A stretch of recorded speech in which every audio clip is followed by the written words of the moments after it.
নমস্কার সবাইকে, আমি পৌশালী। পৌষ সানশাইনের আবারও নতুন একটা ব্লগে আপনাদের সবাইকে জানাই অনেক স্বাগত। আশা করি আপনারা যে যেখান থেকে আমার ভিডিওটি দেখছেন সবাই খুব ভালো আছেন আর সুস্থ আছেন। এখন বাজে সকাল প্রায় 9টা মতো। আজকের ব্লগটা এখন থেকেই আপনাদেরকে নিয়ে আমি শুরু করছি।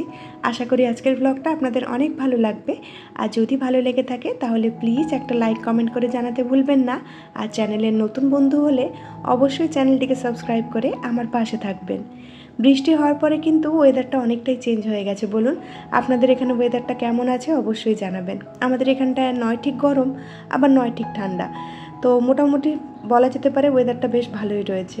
তো সকালে উঠে বাড়ির বাসি কাজকর্মগুলো সেরে নিয়েছিলাম। এখন পুজো করতে যাব, তার আগে ভাতটা বসিয়ে দিলাম। আর এখানে দেখুন, কাল রাত্রেবেলা যে রুটিগুলো করেছিলাম না, সেগুলোতে পিঁপড়ে ধরে গিয়েছে। এখন কিচেনে কিছু রাখার উপায় নেই, যাই রাখছি তাতে মোটামুটি পিঁপড়ে ধরে যাচ্ছে। তো কিছুটা রুটি আমি পিঁপড়েগুলোর জন্যই রেখে দিলাম, আর কিছুটা দিয়ে দিলাম ওই পায়রাদেরকে।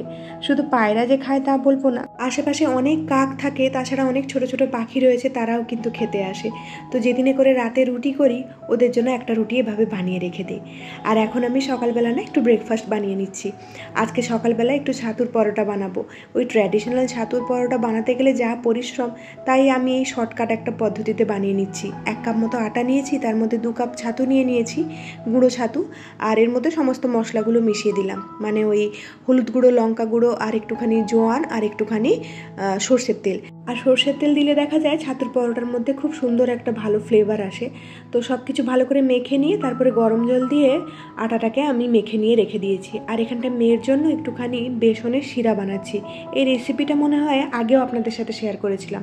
বাচ্চাদের ঠান্ডা লাগলে কিন্তু এটা খুবই কার্যকরী। তো মেয়েকে আমি প্রত্যেক দিনে যে কোনো একবেলা এটা খাওয়ানোর চেষ্টা করি, হয় সকালে না হয় বিকেলে। তো এখানটায় আমি 2 চামচ মতো ঘি নিয়েছিলাম, তার মধ্যে বেসন দিয়ে ভালো করে ড্রাই রোস্ট করে নিয়েছি প্রথমে, তার উপরে জল দিয়ে ফুটিয়ে দিয়েছি। তারপরে ওর মধ্যে একটুখানি ড্রাই জিঞ্জার পাউডার আর একটুখানি তাল মিষ্টি দিয়েছিলাম। আর এই যে আমার হাজব্যান্ড কিন্তু আজকে গোপালের অঙ্গরাগ করছে, কিন্তু আমি একটা কি ভুল করেছি জানেন, বাজার থেকে না সাদা রঙটা আনতেই ভুলে গিয়েছিলাম। তো চোখগুলো আজকে আর করা হবে না, শুধুমাত্র এই যে মুখের বাদ বাকি অবয়বগুলো আছে সেগুলো একটুখানি অঙ্গরাগ করে দেওয়া হলো। কি সুন্দর লাগছে না আমার গোপালকে দেখতে। আর এদিকে কিন্তু আমাদের ব্রেকফাস্টটাও রেডি হয়ে গিয়েছে। আজকাল না মেয়েকে আমি দুধটা সেরকমভাবে দিচ্ছি না, তাই ওর জন্য যে বেসনের শিরাটা বানিয়েছি ওটা আমি জলেই বানিয়েছিলাম। আপনারা চাইলে কিন্তু দুধ দিয়েও ফুটিয়ে নিতে পারেন। আর এই যে এখন না কিচেন ছেড়ে বেরোনোর আমার উপায় নেই। ব্রেকফাস্ট বানানোর পরেই আমি চলে এসেছি লাঞ্চটা বানানোর জন্য। সকালের পুজোটা তো হাজব্যান্ড করেই দিয়েছিল, তাই পুজো ঘরে আর যেতে হয়নি। আর আজকে সিম্পল আমি একটু আলু পটলের তরকারি করছি, আর একটু পেঁপে দিয়ে মুগের ডাল করছি। আর ওদিকে ভাতের সাথে কিছু একটা সেদ্ধ বসিয়ে দেবো। তাছাড়া পনির রয়েছে, দেখি যদি সময় পাই শেষের দিকে পনির ভাপা মতো বানিয়ে নেব। প্রথমেই আমি ওদিকে ডালটা বসিয়ে দিলাম, আর আজকে কালো জিরে দিয়ে সিম্পলভাবে একদম আলু পটলের তরকারিটা করছি। আজকাল দুপুরবেলা মেয়েকে আমাদের সাথেই খাওয়ানোর চেষ্টা করি, তাই একটু হালকা পাতলা রান্না করছি। তাছাড়া প্রত্যেক দিন তো ভোগে গোপালকে অন্নটা দিই, তো সবসময় কিন্তু আমার বাড়িতে দেখা যায় কি হালকা পাতলাই রান্না হয়। আজকে রান্নাতে সেরকম কিছু তামঝাম নেই বলে সেরকম আর রেসিপি আপনাদের সাথে শেয়ার করলাম না। ওই গুঁড়ো মশলা দিয়ে সব কিছু নেড়ে চেড়ে নিয়েছিলাম, এখন জল দিয়ে ফোটাতে দিয়ে এসেছি। আজকে আর সকালবেলা বেডটা গুছানোর সুযোগ হয়নি, কারণ আমি উঠে পড়েছিলাম তার অনেকটা পরেই কিন্তু মেয়ে ঘুম থেকে উঠেছে। তো এখন আমি একটু বেডটা গুছিয়ে নেব, তার সাথে কিন্তু খুব ঝটপট একটু বেডরুমটা ক্লিনিং করে নেব। মানে যতক্ষণ ওদিকে আলু পটলের তরকারিটা হচ্ছে, ঠিক 15 থেকে 20 মিনিটের মধ্যে কিন্তু আজকে বেডরুমটা আমি ডিপ ক্লিন করে নিচ্ছি। তো এরকম হাতে একটা আমি ওয়াইপস নিয়ে নিয়েছি, সেটাকে অল্প করে ভিজিয়ে ভালো করে নিংড়ে নিয়েছি। তারপরে এই যে ফার্নিচারগুলো রয়েছে এগুলোকে ভালো করে মুছে নিচ্ছি। যেহেতু কদিন ধরে এই কুলারটা চলছে না, বেশ ভালো দেখলাম ময়লা জমেছে, এটাকেও সেই হাতে হাতে আমি ক্লিন করে নিলাম। কুলার আমরা চালাই কি না চালাই, কুলারে কিন্তু খুব কালো কালো ময়লা জমে। তো প্রত্যেক দিনই আমাকে কম বেশি এরকমভাবে পরিষ্কার করতে হয়। আর যবে থেকে না আমি বাড়ি থেকে ফিরেছি, মানে আমার বাবার বাড়ি থেকে ফিরেছি, আমার কাজের রুটিন অনেকটাই চেঞ্জ হয়ে গিয়েছে। মানে আগে আগে দেখা যেত কি সবার আগে ঘুম থেকে উঠে বেড গোছাতাম, এখন কিন্তু বেড অনেকটাই পরে গোছাচ্ছি। আগে ওদিকের কাজগুলো সারছি, তারপরে বেড গোছাচ্ছি। আর এই যে বাস্কেটটা দেখতে পাচ্ছেন, এটা কিন্তু আমার মেয়ের সমস্ত জিনিসপত্র থাকে। আর ওর হাতের কাছে থাকে, তো ও প্রত্যেক দিন প্রচণ্ড পরিমাণে ঘাঁটাঘাঁটি কান্নাকাটি করে। তো এখন আমি সাজিয়ে রাখছি এখানটায়, আবার কিছুক্ষণ পরে আমি ওপরেই উঠিয়ে দেবো। তো এখন একটু ড্রেসিং টেবিলটা ভালো করে মুছে নিচ্ছি এই ওয়াইপসটা দিয়ে, বা কখনো কখনো হাতে আমি মোজা পরে, মানে আপনারা হয়তো দেখেছেন হাতের মধ্যে মোজা পরে সেটা দিয়ে আমি ভালো করে মুছে নিই। এরকম ধরনের চটজলদি ক্লিনিংয়ের সময় কিন্তু এই ধরনের ওয়াইপস বলুন বা মোজা বলুন খুব কার্যকরী হয়। ওখান থেকে ফেরার পরে আমি যে কটা দিন রেস্ট নিয়েছিলাম সেই কটা দিন কিন্তু শুধুমাত্র ইউটিউব থেকে রেস্ট নিয়েছিলাম। বাড়িতে প্রচণ্ড পরিমাণে কাজবাজ সেরেছি, মানে ক্লিনিংয়ের কাজ বলুন বা অন্যান্য কাজ বলুন, আর তার সাথে সাথে না কাজের একটা রুটিনও বানিয়ে নিয়েছি। তো কবে কবে কি ক্লিন করব সেটা কিন্তু এখন খাতায় কলমে আমি লিখে রেখেছি। তো সেই অনুযায়ী কিন্তু আমি আজকাল কাজবাজগুলো সেরে ফেলি। এতে করে দেখা যায় কি কাজের খুব একটা বেশি না স্ট্রেস হয় না। যেদিনে যেই কাজটা থাকে আমি আগের দিন রাত্রেবেলা দেখে নিই, আর পরের দিন সকালে কিন্তু সেরকম একটা রুটিন মাফিক আমি কাজ সেরে নিই। বিশেষত রাত্রেবেলা ঘুমোতে যাওয়ার আগে কিন্তু আমি মোটামুটি ভেবে রেখে দিই কখন কোন কাজটা করব। তাও ছোট বাচ্চা নিয়ে সংসার তো প্রত্যেক দিন কিন্তু রুটিন মাফিক কাজ একদমই হয় না। কোনো কোনো দিন বাবুর মুড ভালো থাকলে সেদিনে দেখা যায় খুব সুন্দরভাবে কাজ করতে পারছি, আবার কোনো কোনো দিন যদি মুড খারাপ থাকে সেদিনে কিন্তু আমাকেই কাঁদিয়ে ছেড়ে দেয় একদম, আমি কোনো কাজই করতে পারি না। তো যাই হোক, ওখানে কিন্তু আলু পটলের তরকারিটা হতে হতে দেখলেন আমার কিন্তু বেডরুমটা ক্লিনিং হয়ে গেল। মোটামুটি ডাস্টিং করা যতটুকু ছিল করে এখন চলে এসেছি।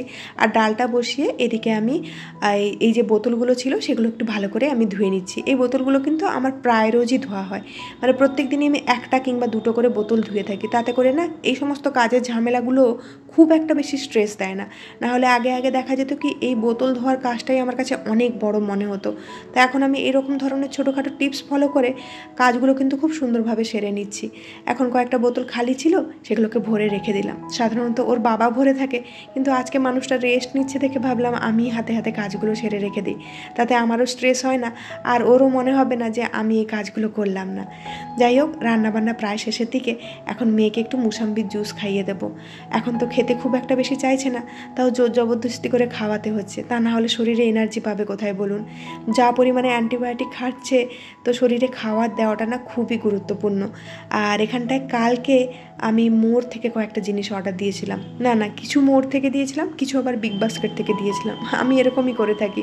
যেরকম এই কাঁচা হলুদ যে দেখতে পাচ্ছেন, এটা আমি না বিগ বাস্কেটেই পেয়েছিলাম, তো সেখান থেকে কয়েকটা ফল অর্ডার দিয়েছি, আর মোড় থেকে এই কয়েকটা জিনিস আমি অর্ডার দিয়েছি। 1-2 দিনের মধ্যেই আমি আমার বাথরুমটা ডিপ ক্লিন করবো ভেবেছি। তো তার জন্য এই সমস্ত জিনিসগুলো আমি আনিয়ে রাখলাম। আর এই একটা সার্ফ, সেটাও আনিয়ে রেখেছি। সানলাইটটা নর্মালি আমি ডেলি যে জামা কাপড়গুলো কাচার থাকে সেগুলোর জন্য ব্যবহার করি। আর এই বাস্কেটটা অনেক দিন ধরে এনে আমার পড়ে রয়েছে, কি কাজে ব্যবহার করব করে চিন্তা করে ভাবলাম আমি বাথরুমটা অর্গানাইজ করার কাজেই ব্যবহার করি। আপনাদের সাথে অবশ্যই শেয়ার করব আমি বাথরুমটা কিছুদিনের মধ্যে কিভাবে অর্গানাইজ করলাম। এই বাস্কেটটা আমি কিচেনের জন্য কিনে রেখেছিলাম, তবে আপাতত এখন বাথরুমে দিয়ে দিচ্ছি। কিচেনের জন্য অন্য কিছু আমি বানিয়ে নেব বাড়িতে। তো এখানটায় দেখুন কত সুন্দর লাগছে। আর এদিকে হাজব্যান্ডকে আমি আরেকটা কাজ দিয়েছি। আজকে সকাল থেকে হাজব্যান্ডের দুটো কাজ ছিল, ওই গোপালের অঙ্গরাগ করা, আর এখানটা কয়েকটা নতুন গাছ এনেছি সেগুলোকে রিটপ করে দেওয়া। কারণ এই কাজগুলোতে আমি হাত দিলে দেখা যায় কি মেয়েও আমার সাথে ওখানে চলে যাবে, আর ও মাটি ঘাঁটাঘাঁটি করে না একাকার কাণ্ড করে ফেলবে। যতটুকু কাজ ওখানটায় না বাড়তো ও গিয়ে আরও বেশি ভারিয়ে আসবে। তাই এদিকে আমি চলে এসেছি আমাদের খাবারটা সার্ভ করে নেওয়ার জন্য। আপনাদেরকে বলেছিলাম না পনির ভাপা করব, তো সেটা কিন্তু মাঝখানে আমি করেও ফেলেছিলাম। খাবারটা সার্ভ করতে করতে আগের দিনের ভিডিওতে করা কয়েকজন নতুন বন্ধুর আমি নাম নিতে চাই। সোমা গাঙ্গুলি, শুক্লা ফ্যামিলি, আর শিউলি ভিলেজ লাইফ। আর তার সাথে রয়েছে আমার প্রিয় রুমাদি। রুমাদির কমেন্টের অপেক্ষায় আমি রোজ বসে থাকি। আপনাদের সবাইকে জানাই অসংখ্য ধন্যবাদ আমাকে এত ভালোবাসা দেওয়ার জন্য। ওদিকে কিন্তু হাজব্যান্ডকে খেতে দিয়ে আমি ওর জন্য একটু টিফিন বানাতে চলে এসেছি। আজকে ওর জন্য একটু ব্রেড আর বেসন দিয়ে একটা টোস্ট মতো বানিয়ে দিচ্ছি। একটু আগেই না ডাক্তারের কাছে গিয়েছিলাম নিচে, তাই অনেকটা দেরি হয়ে গিয়েছে বলে আগে হাজব্যান্ডকে খেতে দিয়ে তারপরে ওর জন্য খাবারটা বানিয়ে আমি খাবো। এটা বানানোর জন্য চপারে করে একটুখানি ধনেপাতা আর টমেটো আর একটুখানি গাজর নিয়েছিলাম। তারপরে এর মধ্যে আমি গোটা জিরে আর একটুখানি জোয়ান, আর তারপরে হলুদ গুঁড়ো, লঙ্কা গুঁড়ো, চাট মশলা আর একটুখানি জিরে গুঁড়ো মিশিয়ে তার মধ্যে বেসন দিয়ে ভালো করে জল দিয়ে ফেটিয়ে নিয়েছিলাম। তারপরে এই যে এই ব্রেডগুলোকে এর মধ্যে চুবিয়ে চুবিয়ে দুপিঠটা ভালো করে ভেজে নিয়েছি। অল্প অল্প তেল দিয়ে ভেজেছি।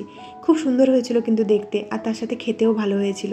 আর এখন মেয়ে বেশ কান্নাকাটি করছে, তাই জন্য ভাবলাম চটপট কোনো রকম খাওয়া দাওয়াটা সেরে কিচেনটা একটুখানি ক্লিন করে নিই। আমি তো রান্নার ফাঁকে ফাঁকে কিচেন ক্লিন করি, তাই রান্নার পরে না সেরকম ক্লিন করার আর থাকে না।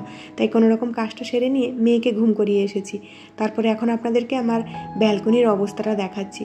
হাজব্যান্ড কোনো রকম গাছগুলোকে রিপোর্ট করে দিয়ে চলে গিয়েছে অফিস। এখন একটুখানি ব্যালকনিটা মেকওভার করবো ভেবেছি। অনেক দিন ধরে ভাবছি জানেন ব্যালকনিটাকে একটুখানি সাজাবো, তবে একদিনে তো পুরোটা সাজিয়ে উঠতে পারবো না, তাই অল্প অল্প করে সাজাচ্ছি। আর একদিনে সাজাবোও কী করে বলুন, সব জিনিস তো আর একদিনে কেনা সম্ভব নয়, তাই অল্প অল্প করে জিনিস কিনছি আর অল্প অল্প করে সাজাচ্ছি। তো এই জায়গাটা আমি এরকমভাবেই ব্যবহার করছি। এই কিছুদিন আগেই না এই দুটো ফুলের গাছ আমি কিনে এনেছিলাম, তো এটাকে আমি এই জায়গায় লাগালাম, কারণ এখানটা একটু রোদ্দুরের বেশি প্রয়োজন হয়। আর এই যে কাঠগুলো কিছুদিন আগেই মার্কেট থেকে কিনে এনেছিলাম, তো এরকমভাবে আমি হ্যাং করে দিয়েছি দুটো দড়ির সাহায্যে। তো এখানটায় আমি একটা স্বামী গাছ আর একটা আমি তুলসী গাছ রাখছি, তার পাশে একটা অ্যালোভেরা গাছ রেখে দিচ্ছি। কেমন লাগছে অবশ্যই জানাবেন। এরকমভাবে সাজানোর অনেক দিনের ইচ্ছে ছিল, ফাইনালি আজকে সাজাতে পেরে বেশ ভালো লাগছে। ব্যালকনিটাকে আস্তে আস্তে সেজে উঠতে দেখে মনের মধ্যে যে কী খুশিটা হচ্ছে সেটা হয়তো বলে প্রকাশ করতে পারবো না। আপনাদের কেমন লাগছে অবশ্যই জানাবেন। তাহলে চলুন আজকের মতো আসি, দেখা হচ্ছে নেক্সট আরেকটি ভিডিওতে। ততক্ষণের জন্য সবাই খুব ভালো থাকবেন, সবাইকে খুব ভালো রাখবেন আর নিজের যত্ন রাখবেন। আমার এই ছোট্ট ব্যালকনি মেকওভারটা কেমন লাগছে অবশ্যই জানাবেন। টাটা।